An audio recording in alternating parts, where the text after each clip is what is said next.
guys, lilinisan ko lang to ng yung glutinous rice na to, 2 cup. Okay.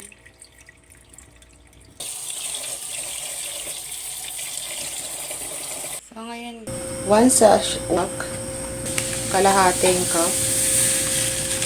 Mayroon lang ako ng water. Then, tayo dito.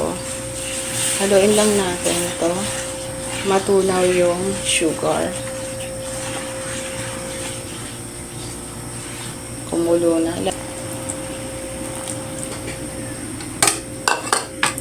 Kaya nag-add tayo ng cornstarch para lumapot yung ating glutinous rice na niluto natin.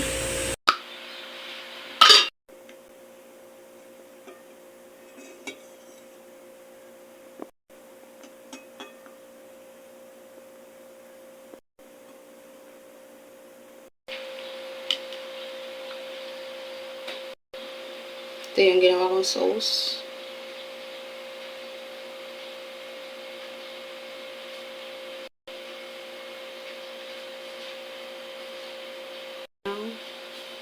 Sesame seed.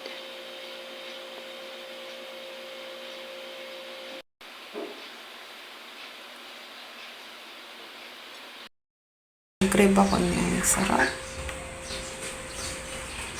Ang sarap. Ito serve na yung ating mango with glutinous rice. Sticky rice with mango. Ayan. Tapos, kumuha tayo ng mango. Ito sa ginawa kong sauce.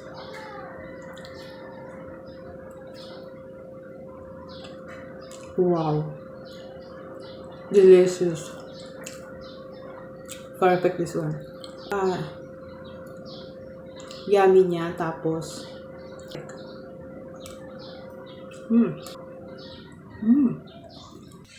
so delicious. Ang sarap. Ito yung pinaka-paborito ko kasi yung rice na sweet kay rice, hindi siya matamis. Pambalanse yung mango. Kasi yung mango, matamis-tamis na maasim-asim yung konti.